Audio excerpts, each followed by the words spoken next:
जय जिनेंद्र दर्शकों, मैं हूं अंशु और स्वागत करती हूं आप सभी का जिनवाणी चैनल पर। दर्शकों, संत शिरोमणि आचार्य श्री 108 विद्यासागर जी महाराज के पावन चरणों में समर्पित अपने इस विशेष कार्यक्रम जिनवाणी गौरक्षा मिशन के अंतर्गत आज हम आपको लेकर चलते हैं गौवंश रक्षण समिति गौशाला असहाय पशु एवं पक्षी सेवा सदन में, जो कि परम पूज्य गुरुवर के पावन आशीर्वाद से मध्य प्रदेश के बालाघाट जिले की पावन भूमि बारा सिवनी में संचालित हो रही है।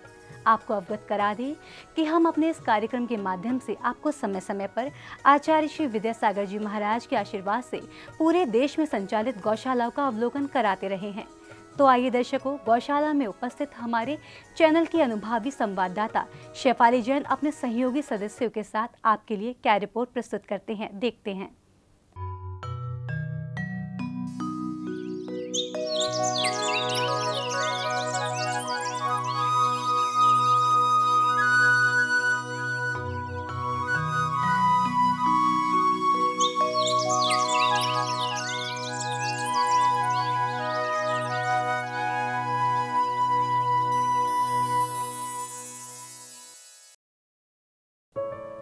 जय जिनेंद्र दर्शकों, मैं शेफाली जैन और आप सभी का बहुत बहुत स्वागत है हमारे कार्यक्रम जिनवाणी गौरक्षा मिशन में। कहा जाता है कि यदि तीर्थ पर जाने की इच्छा हो मगर पास में धन का अभाव हो तो गौमाता की सेवा करो, उसी से सारे तीर्थों का फल प्राप्त हो जाएगा।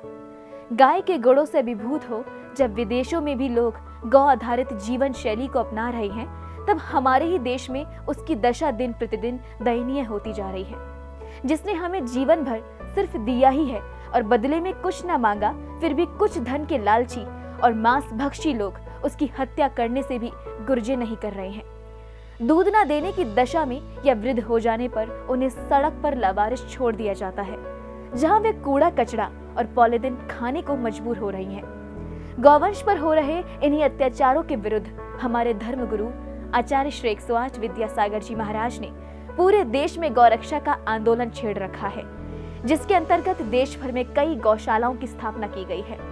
उन्हीं में से एक है गौवंश रक्षण समिति गौशाला, जिसकी स्थापना सन 1994 में प्राणी मात्र आदरणीय कुमारपाल भाई वी शाह की प्रेरणा व सहयोग से मध्य प्रदेश के बालाघाट जिले में बारा सिवनी नामक ग्राम में की गई। तो आइए चलकर देखते हैं कि इस गौशाला में किस तरह से गौवंशों का संरक्षण एवं संवर्धन हो रहा है। बालाघाट जिले के घने जंगलों से होकर गुजरने वाले रास्तों से बड़े पैमाने पर गौ तस्करी की जाती है। इसका एक प्रमुख कारण है बालाघाट जिले का मध्य प्रदेश, छत्तीसगढ़ और महाराष्ट्र की त्रिकोणीय सीमा पर बसा होना।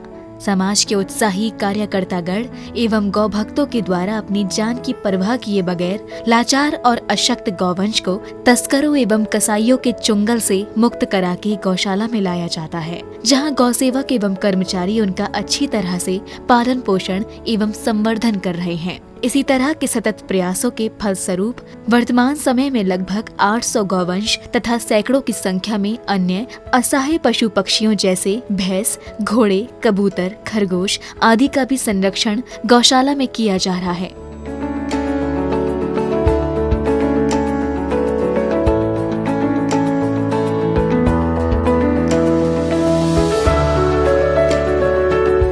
सन 1994 में कुमारपाल वी शाह के निसरा में उनके आशीर्वाद से एक छोटी सी गौशाला हमने वाराणसी शहर में प्रारंभ की, जिसके मुख्य कर्ता श्री विनोद कुमार संचेती, जो कुमारपाल भाई शाह के निकट एकदम रहे हैं। और पहले हमारा ऐसा अनुमान था कि हम यह गौशाला केवल 50 से 100 जानवरों के बीच ही सीमित रख पाएंगे, मगर सने सने यह जब गौशाला आगे बढ़ी तो इसने निरंतर प्रगति की और विनोद भैया के नेतृत्व में गौशाला इतनी ऊंचाइयों में गई कि आज संपूर्ण मध्य प्रदेश में इसका एक अलग स्थान है। शासन से प्राप्त लगभग 5 एकड़ भूमि में विस्तारित इस गौशाला में गौवंश के रहने के लिए पक्के फर्श वाले 5 विशाल टीन शेड तथा 10 आरसीसी शेड बने हुए हैं, जिनमें सेवादारों द्वारा प्रतिदिन सफाई की जाती है। वहीं गौशाला में आए प्रत्येक गौवंश की सर्वप्रथम उनके स्वास्थ्य एवं आयु के आधार पर टैगिंग की जाती है। तत्पश्चात उनका वर्गीकरण करके उन्हें शेडों में रखा जाता है।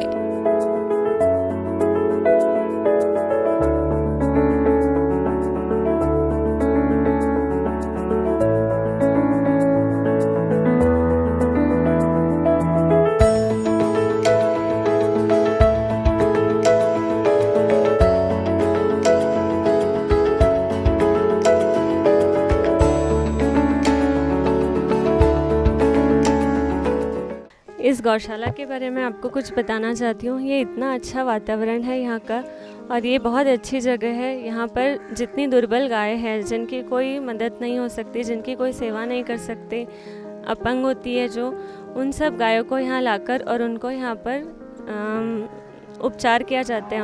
उनका जो भी प्रथम उपचार है वो किया जाता है और उनको बहुत अच्छे से यहाँ रखा जाता है। अलग अलग उनके क्वार्टर्स बने हुए हैं, सबको उनके हिसाब से अलग अलग जगह पे रखा जाता है और जैसी जिसको जिस चीज़ की ज़रूरत होती है, जिस दवाइयों की ज़रूरत होती है, वैसे विभाग करके उनको यहाँ पर रखा जाता है। गौशाला के पास लगभग 13 एकड़ कृषि योग्य भूमि है, जिसमें हरे चारे का उत्पादन किया जाता है, जिसकी कटाई के लिए गौशाला के पास एक मशीन भी उपलब्ध है।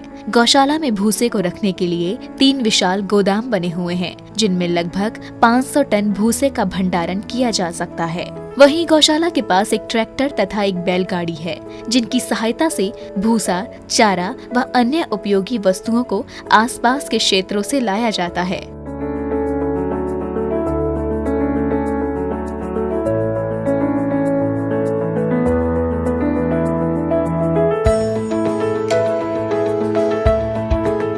गौशाला में अधिकतर तस्करों के चुंगल से छुड़ाए गए पीड़ित और चोटिल गौवंशी आते हैं, जिन्हें उपचार की तुरंत आवश्यकता होती है। इसी वजह से गौशाला में एक पशु चिकित्सालय भी स्थापित किया गया है, जिसमें सभी पशुओं के स्वास्थ्य का पूरा ध्यान रखा जाता है। वहीं गौवंश के स्वास्थ्य परीक्षण के लिए सरकारी डॉक्टर समय समय पर आते रहते हैं। इसके अलावा गौवंश को होने वाले विभिन्न संक्रामक रोगों से बचाने के लिए उनका टीकाकरण भी किया जाता है। चिकित्सालय में एक मेडिकल स्टोर भी है, जिसमें जरूरत की सभी दवाइयों का भरपूर भंडार रहता है।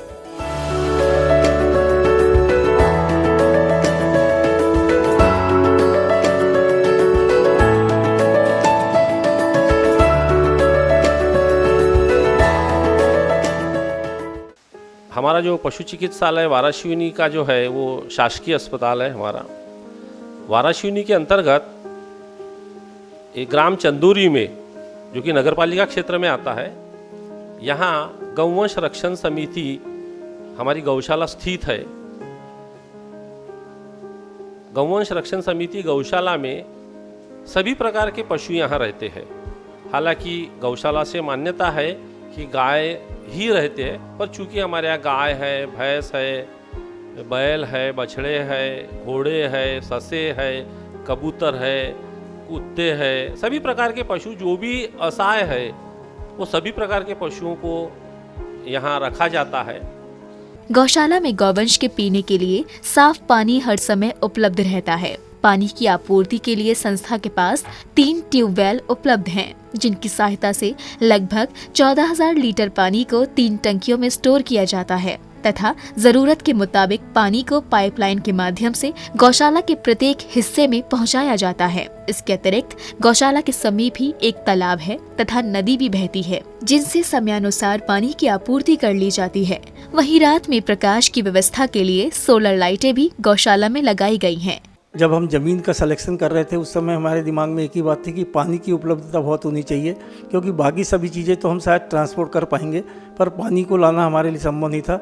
तो हमको ऐसी जगह मिली जो हमारे ज़मीन से बिल्कुल अपने गौशाला से लगकर एक तालाब है जो 12 महीने पानी रहता है, जिसमें 12 महीने पानी रहता है तथा पीछे नदी है।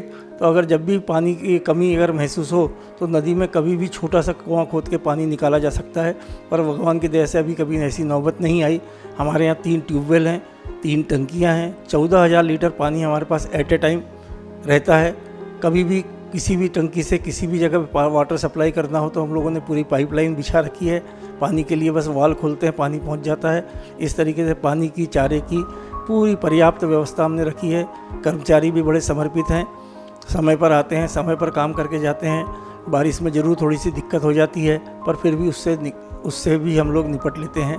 गौशाला का अवलोकन करने के लिए समय समय पर संत महात्मा पधारते रहते हैं, जिनके ठहरने के लिए गौशाला के परिसर में एक संत निवास भी निर्मित है। प्रतिदिन बड़ी संख्या में गौ भक्त गौशाला में आकर अपने हाथों से गौमाता को गुड़, फल एवं सब्जियां खिलाकर पुण्यार्जन करते हैं। इसके अलावा विभिन्न अवसरों पर आसपास के बहुत से बच्चे भी अपने माता पिता के साथ आकर गौ सेवा में भाग लेते हैं। लगभग 1500 से 2000 के आसपास कबूतर भी इस गौशाला में हो चुके हैं। कबूतर खाना भी उनके लिए बनाया गया है।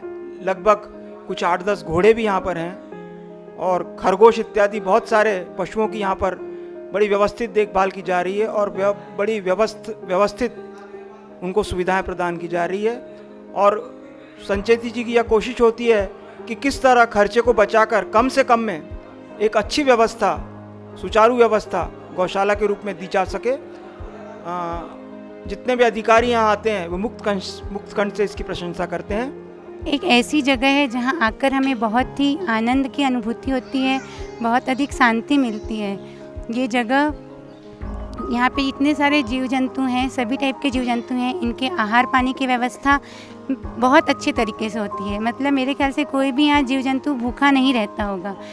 पत्ता गोभी, भाजी, ककड़ी, सभी टाइप के फल सब्जियां यहाँ पे लाई जाती है। सैकड़ों की संख्या में लाचार, बीमार व अपंग पशुओं की देखभाल करना बेहद कठिन कार्य है, लेकिन गौशाला के पदाधिकारी पूरे मनोयोग से गौ सेवा में सदैव तत्पर रहते हैं। वहीं गौशाला में कार्यरत लगभग 35 कर्मचारी दिन रात पशुओं की भलीभांति देखभाल कर रहे हैं। गौशाला के सभी पशुओं का व्यवस्थित लेखा जोखा प्रांगण में निर्मित कार्यालय में रखा जाता है। इसके अतिरिक्त एक विश्राम कक्ष भी है, जिसमें आगंतुकों के ठहरने के लिए सभी प्रकार की सुविधाएं उपलब्ध हैं।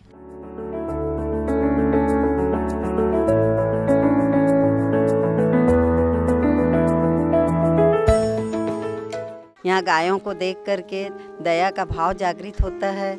और यहाँ कहने को तो गौ माता है, लेकिन देशों में इसे काटा जाता है और इन दुर्बल गायों को यहाँ लाया जाता है और उसकी भावपूर्ण सेवा की जाती है। और यहाँ पे सबसे बड़ा योगदान है श्री विनोद जी संचेती और अभिषेक जी सुराना, समकित जी सुराना, गौरव जी संचेती, ये लोगों का यहाँ पे बहुत ज़्यादा योगदान है।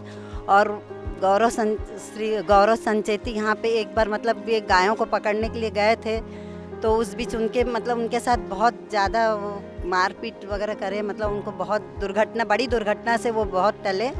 फिर भी उनके मन में अभी भी सेवा का भाव जागृत है और सभी से मैं यहाँ निवेदन करती हूँ कि सभी इसी प्रकार आगे सेवा करते जाएं और गौशाला में योगदान अपना देते जाएं। जय जिनेंद्र। अपना जब बर्थडे होता है तो हमें गौशाला में आकर यहीं सेलिब्रेट करना चाहिए, ना कि होटलों में जाना चाहिए, क्योंकि यहाँ का वातावरण इतना अच्छा है और यहाँ कई टाइप के जीव जंतु भी है। जीव दया के उद्देश्य से समिति गौशाला के परिसर में अन्य पशु पक्षियों का भी संरक्षण होता है, जिनके लिए अलग अलग आश्रय स्थल बनाए गए हैं। इन आश्रय स्थलों में निरीह और मासूम जीव जैसे खरगोश, कबूतर, भैंस, घोड़े भी भय मुक्त स्वतंत्र जीवन व्यतीत कर रहे हैं।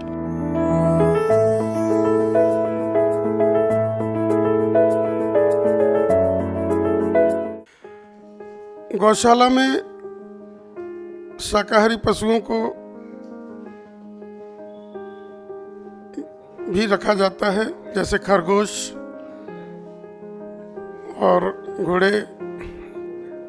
इसी तरीके से जो भी असहाय पशु हमको मिलते हैं यहाँ ला के देते हैं लोग, या हमको पकड़ने जाना पड़ता है जानकारी मिलने पे। हम लोगों का ग्रुप है पूरा 30 सदस्यों का और हम सतत लगे रहते हैं विनोद भैया संचेती जी के मार्गदर्शन में। जो भी अल्लाह के शाकाहारी जानवरों को यहाँ छोड़ता है, वो जो असहाय रहता है उसको हम यहाँ पालने का काम करते हैं। 7 संरक्षक थे हमारे और 30 सदस्य थे। ऐसे करके संरक्षक में मेरे ख्याल से 1-8 संरक्षक जीवित है, बाकी तो सब स्वर्ग सिधार गए।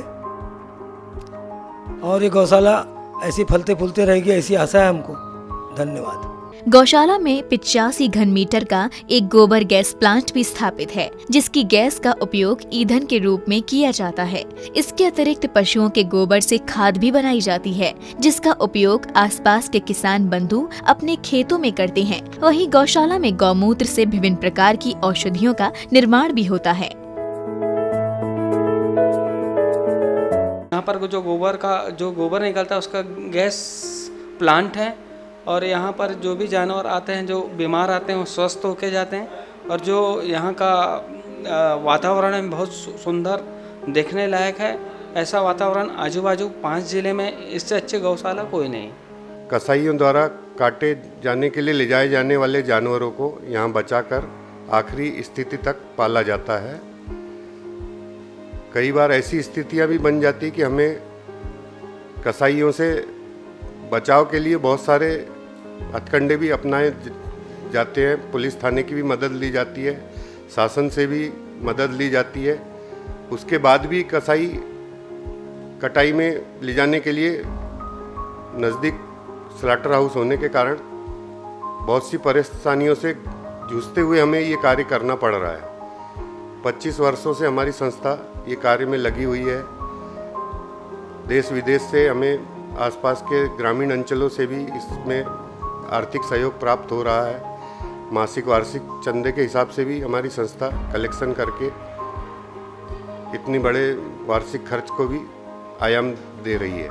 आचार्य श्री विद्यासागर जी महाराज की प्रेरणा व आशीर्वाद से गठित दयोदय महासंघ की इकाई के रूप में कार्यशील ये गौशाला करीब 25 वर्ष के उपरांत आज एक विशाल वट वृक्ष का रूप ले चुकी है। शुरुआत में सीमित संसाधन और संघर्षमय हालातों से कार्यकर्ताओं ने हार नहीं मानी और लगातार अपने जुझारू प्रयासों एवं समाज के सतत सहयोग से बहुत से निर्माण कार्य गौशाला में किए जा चुके हैं।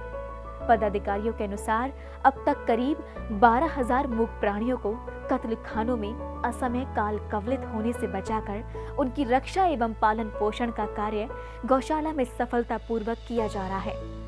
तो दर्शकों, मैं शिफाली जैन इस आशा के साथ आपसे आज्ञा चाहती हूँ कि समाज द्वारा गौरक्षा के लिए किए जा रहे इन पुनीत प्रयासों से प्रेरित होकर आप भी अधिक से अधिक सहायता प्रदान कर असहाय प्राणियों की निस्वार्थ सेवा में सहभागी बने। आगे फिर मुलाकात होगी आपसे अपने इस विशेष कार्यक्रम जिनवाड़ी गौरक्षा मिशन में एक और गौशाला की जानकारी के साथ। तब तक आप देखते रहिए जिनवाड़ी चैनल। तो दर्शकों, अभी आपने संत शिरोमणि आचार्य श्री विद्यासागर जी महाराज के आशीर्वाद से मध्य प्रदेश के बालाघाट जिले में सफलतापूर्वक संचालित हो रही गौवंश संरक्षण समिति का गौशाला का अवलोकन किया। गौशाला में होने वाली गतिविधियों के अंतर्गत आपने देखा होगा कि गौशाला का प्रत्येक कार्यकर्ता हमारे पूज्य संत महात्माओं द्वारा दी गई जीव दया की शिक्षाओं के प्रेरणा स्वरूप पूर्ण श्रद्धा भाव से गौ सेवा कर रहे हैं। तो दर्शकों, अब समय हो चला है आपसे विदा लेने का। हम पुनः उपस्थित होंगे आपके समक्ष इस विशेष कार्यक्रम जिनवाड़ी गौरक्षा मिशन की अगली पेशकश के साथ। तब तक के लिए आप मुझे दीजिए अनुमति और देखते रहिए लोकहित में सुख, शांति और समृद्धि का संदेश प्रवाहित करने वाले जिनवाड़ी चैनल को। जय जिनेंद्र।